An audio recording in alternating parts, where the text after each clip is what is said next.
Yo, what's up? It's your boy Centel NBA Live, coming back at you guys with a video I've been thinking about making for a while now. And I'm sitting here enjoying some Battlefield 6. And you know, I got the game. I didn't have really high expectations, but it's not bad like people say it is. I mean, I'm not a multiplayer. Y'all know I buy the game specifically for the campaign. And so the campaign is, I guess, roughly 45 hours on the top end, probably longer if you're trying to, like, you know, first time and trying to like feel for it. But getting on with the video, you know, it wasn't that bad. I'm actually still playing the campaign. I'm trying to bite it off little by little because the replay value on the campaign on stuff like this is not really that high. And so it's kind of like recyclable. So we play like Call of Duty, Battlefield, like the newer games. They're pretty much the same game, let's be honest, when we're talking about the campaign and multiplayer. If you ask me, I've tried to play multiplayer on some of those games, and to me it's just kind of like repeat rents. It's just it's not that big of a deal to me, and people buy it. They pay a big hefty price for multiplayer. That's just my opinion. The last time I actually played multiplayer and enjoyed it was Halo Infinite, and that's been around 2020, 21, 22, somewhere around up in there, 21, 22, I guess. It's been a while since probably the release of the Xbox Series X. But with that said, Battlefield 6 campaign is actually, you know, graphically, it looks real good graphically.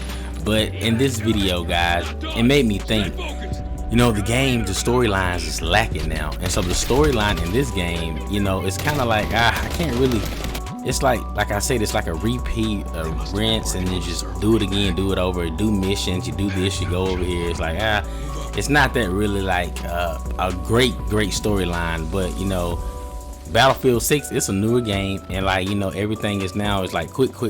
So now they're talking about new Xbox, new PlayStation, and it's supposed to be releasing pretty soon. It's like, guys, we still in this generation. These are the consoles we got, PS5 and the Xbox Series X. This stuff has only been released in 2020. It's only been 45 years. Like, you know, yeah, I remember when games used to last a long time. The PlayStation 2 lasts from like 2000 to like 2013. The original PlayStation was like from 95 to about 2005. I think I got a 2005 Madden on my PS1. I mean, I guess those days are actually gone, and we're moving into a new digital world. But guys, these are physical copies of the most brilliant, beautiful, these are the best 5 games that I've played so far in my life. In my opinion, these games that I'm about to name, these are actually games I think are some of the greatest games of all time. These are the greatest 5 games that I've played thus far in my lifetime. And so we're gonna go on like different categories, and this stuff is like based on, like, you know, replay value and how the graphics look. In my opinion, these games that I'm naming on this 5 list, on this 5 games, in the time the graphics was amazing. They still hold up to this day, all of these games. All right, guys, so let's go and get into it, man. At number 5 is The Medium. Now, I know y'all heard me talk about this on my channel, and this is by the Blooper Team. They did a bunch of games. You know, they did Layers of Fears 2, The Observer, they did Blair Witch Project, and they recently did the highly anticipated remake of the Silent Hill 2. But nobody talks about The Medium, man. The Medium, this game is amazing. In my opinion, this is one of the best games that I've ever played in my life. Now, this is a horror game, but this horror game is more like a psychological horror game, and it's not so much of a horror game such as Resident Evil, where it's a survival horror where you have ammo, guns, and then you have like, you eat herbs for your energy and all this stuff. No, this is basically like a spiritual, it's like, so the protagonist, Marianne, she's a medium. She's a spirit medium haunted by a recurring dream of a girl's murder. Now, after her adopted father's death, she receives a call from a man named Thomas, who directs her to an abandoned, it's a Niwa resort. Now, Niwa is N-I-W-A. Now, this is actually a Poland team producing this game, and this is actually named after an actual place in Poland. So it's a Nuwa resort to uncover the truth, behind her powers in the dream at the resort. She encounters a spirit named Sadness, who reveals the tragic history of a massacre that occurred there. Now, Marianne discovers the massacre was caused by her sister, Lily, which is Sadness, who was influenced by the spirit called the Maw. Now, Thomas is her father. To stop the Maw, the entity controlling it, Marianne makes a final tragic choice, ultimately sacrificing herself to save Lily. And now in these clips, you can see this is actually Richard in the clips. So Richard, he was actually fired by the university. He was invited to work at the Nuwa resort, and so he met Thomas actually.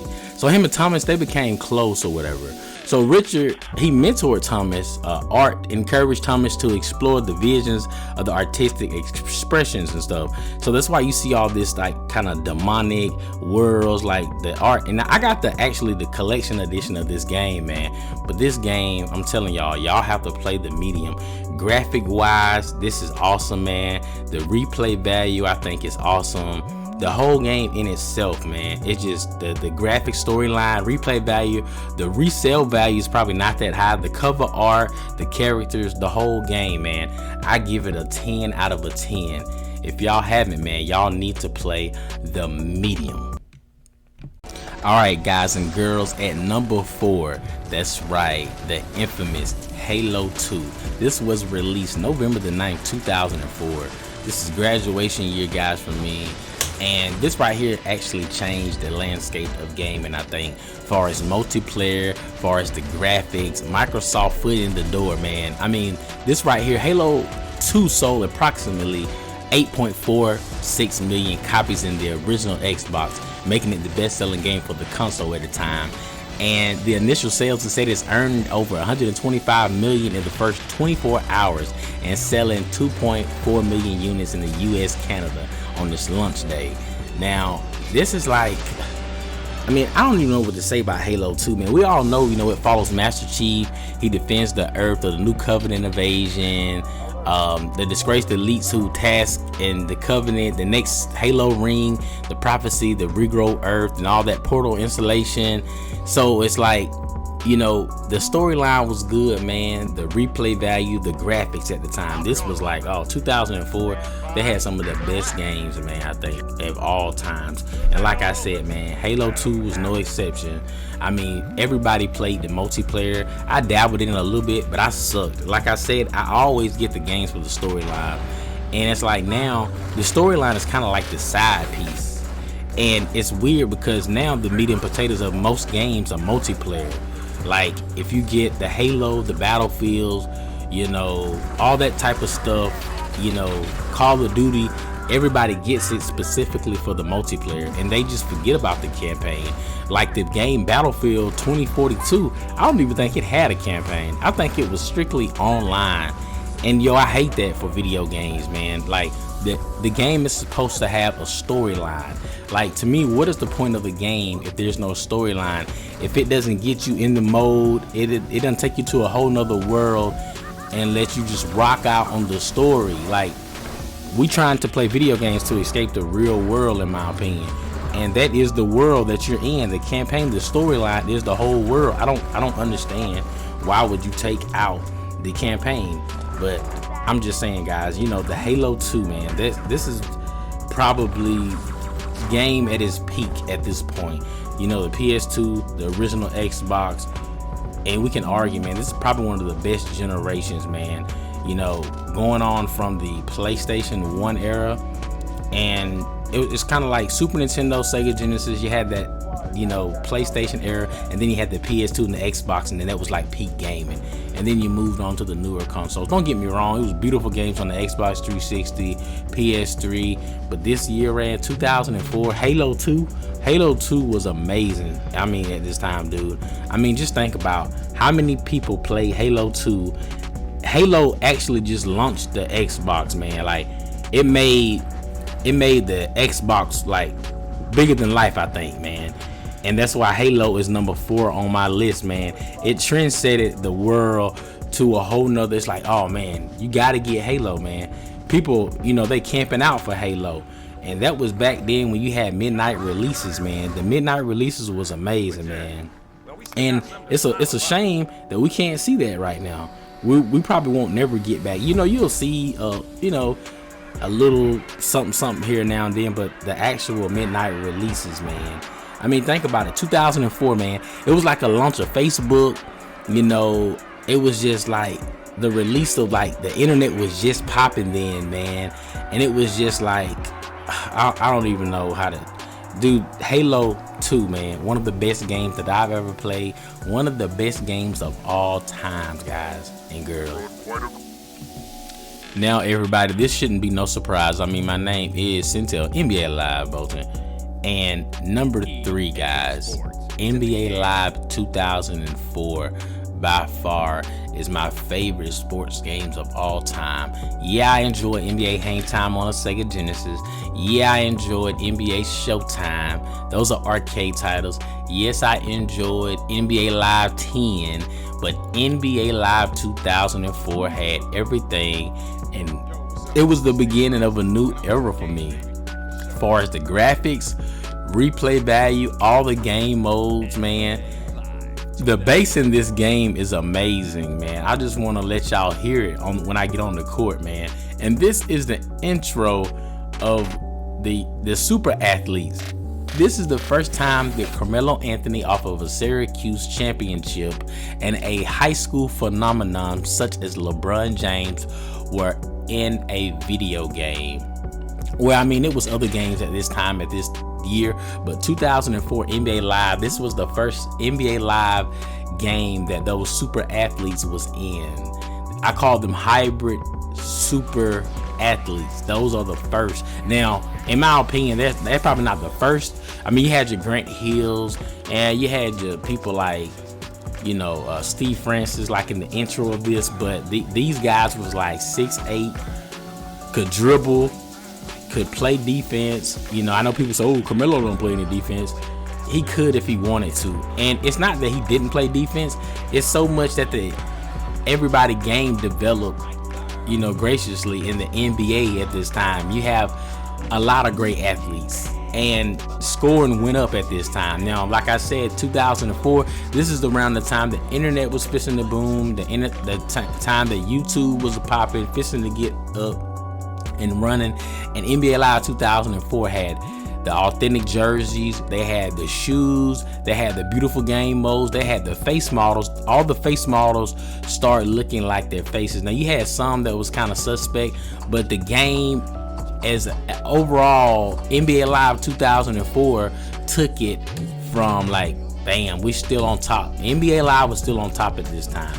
I don't think it 2K probably took over around 2K8, 2K9 era. But right here, this was the game to get. In Live 2004, Vince Carter on the front. This was the game to get, man. You had everything. You had Jermaine Dupri. You had unlockable celebrities. You had, like I say, man, you had all the game modes, the jerseys, the unlock. You had this is still at a time where you had codes. You could put codes in the game. You could unlock shoes, and you could go in the gym, practice. Everything was polished. Now, these graphics right here, this is what I pretty much played. But recently, years ago, they actually made this original Xbox games backwards compatible for the Xbox 360.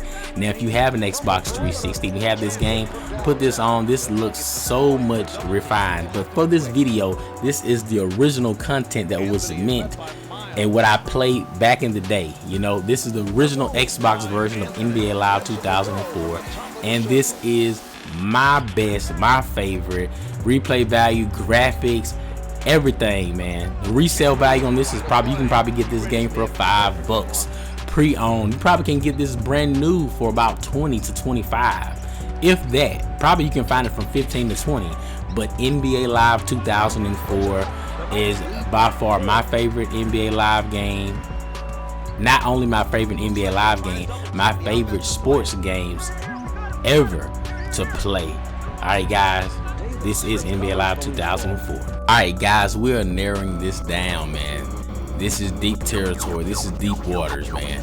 This is Star Fox. It's my number 2 greatest games of all time, man. This came out, you know, like this came out in 1993, man.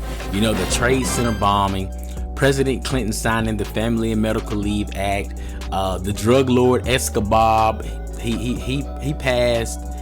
I mean, you got this probably is when gaming was like, I know I said peak gaming at 2004 around the Halo era, but this right here is another peak gaming, man. I mean, you had Secret of Mana, you had Street Fighter 2, The Legend of Zelda, Link's Awakening, the Doom.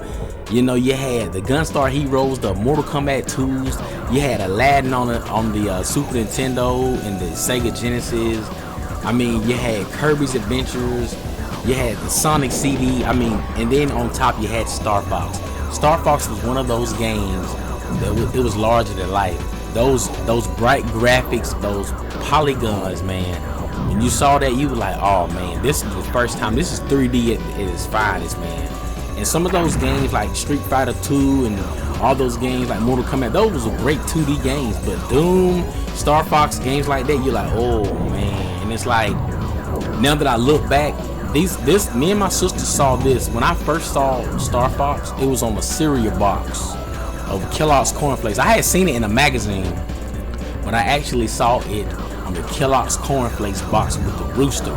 Me and my sister, we wanted that watch so bad. We sat down at the table, and she was younger than me. She was way younger than me at the time, but she pretty much did what I did. So we're sitting at the table eating cereal, Kellogg's Corn Flakes with bananas, man. We're sitting there looking at the box. I'm reading the back of the box, the P.O. box you're sending in to get the Star Fox watch, man. I mean, dude, I don't even know what to say. This brings back so many memories, man. And this is why this is at the top, man. And so, you know, Star Fox is pretty much storyline. It's like a team of pilots, you know, Fox McCloud, and all his teammates or whatever, and they're trying to fight the evils in the skies, man. And you know, that artwork, that cartoon and all that's good, but then when you play the game, those polygons, man. I love those graphics, man. Those graphics, man. Those earlier SNES, the Super Nintendo, Sega Genesis, the earlier PlayStation graphics, man, those graphics were the best of the best, man. And you know, this is, like I said, this is another peak gaming, man. This is Star Fox. And then later they released Star Fox on the N64, but the first Star Fox. And then they didn't release Star Fox 2 until later. They made it, I think, and then they didn't even release it until later on, man. But Star Fox was like one of those games you played, and when you saw it, you're like, oh man, we in 3D now. This game looks so tight, it can't get no better than this. That's what you thought. It's kind of like when people, like when Big Bro said he saw NBA 2K for the first time on the Dreamcast. It's kind of like that equal feeling for me when I seen Star Fox, and I was blown away when I saw Star Fox, man. The graphics in Star Fox was like, oh, and I got like a glimpse of that when I played Super Mario Brothers. Do y'all remember Super Mario Brothers used to come with the Duck Hunt game? So the original Super Mario cartridge is like Duck Hunt and then Mario, but then it was another game that you could play. You could choose Duck Hunt, or you can choose, it's like a clay shooter. It's like these little clay things, they'll go up in the air, and then you could shoot them, and then they will explode in the background. If y'all know what I'm talking about, if y'all my age, I'm 39, y'all probably remember. Everybody played the Duck Hunt, but to be honest with you, I think the best one was the clay shooter, like the little clay shooting game. Y'all go back and y'all check that out. But like I said, this is number 2, guys. One of my favorite games, one of the best games ever made. In my opinion, the best game ever made is Star Fox. All right, guys and girls, we finally made it to number 1. That's right, 1998. One of the best years of my life, one of the best years in history of mankind, in my opinion. They dropped, not only it was the greatest year of all time, they dropped the greatest game of all time. And I didn't play it until recently. It's a shame. Metal Gear Solid, man. Metal Gear Solid for the PlayStation 1. That beautiful gray PlayStation with that logo.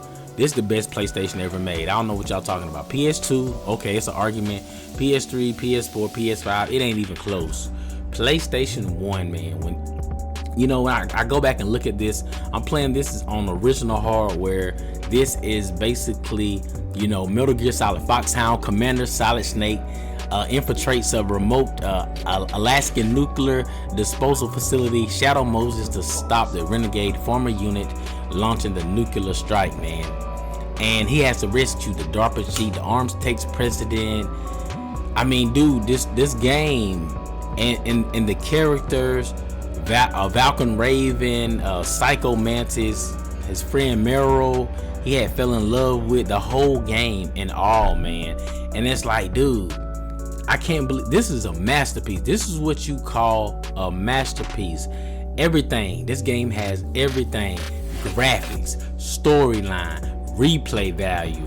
The resale value is not that high. You can get a complete mint copy of this from $50 to $100, I guess, at this time. The characters, this game, it has everything. This is the greatest game that I've ever played though far. I know it sounds far. This is, and I recently just played this. This game is hard when you first play it. This game has all the abilities. I mean, it has a top-down view.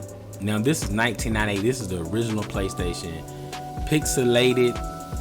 This is polygons put together to create images, beautiful images.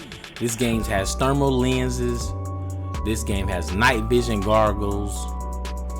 This game has everything, man. I mean, everything you can imagine in a video game. And I'm just like, I can't believe I did not play this at release, man. I actually saw a demo disc of this online, a brand new sealed demo disc. The price was up there, man. I wanted to get it so bad, but I can't spend that much on a game like this. I have the collection on my Xbox Series X, which has the Nintendo games, the NES games. They have Metal Gear Solid 1, 2, and 3. Metal Gear Solid 2 was pretty cool. I liked the graphics in Metal Gear Solid 2. Metal Gear Solid 3, man, it stopped. I wasn't that big of a fan. I know my buddy B, he loves that one. But the whole survival thing, that's cool. But this right here, man, this sneaking, this stealth in the snow, the cold out of the mouth. I mean, the characters, and then they redo stuff. So that's why you always keep your original games, guys. When I played this for the first time, it didn't have that bleep out the guy's naked or whatever in this scene. It actually had it covered up, and it just took away from the game, the dialogue. And it's like, I played this on the original PlayStation as a video to my TV, and it's like, oh, this is how it's meant to play. It looks like they tried to clean it up, which they would try to clean it up on newer hardware, but this right here holds, like, it has that grungy, that beautiful underwater, that tint, that greenish blue tint, that night, and the whole game, man. Even the sound of the game. I mean, everything in the game, man. The names of the characters, Snake, his voice, and he's talking to, it's just everything in the whole game, guys. I'm gonna stop rambling and I'm gonna leave y'all with gameplay. This is the best game that I've ever played in my life. This is Metal Gear Solid on the original PlayStation. Alright, guys. Alright, this is it for this video, man. I'll talk to you guys and girls later, man. Hit that like, hit that sub, man. Support your boy Centel NBA Live. I will be back at another time. Alright, until then, later. Doggy dog.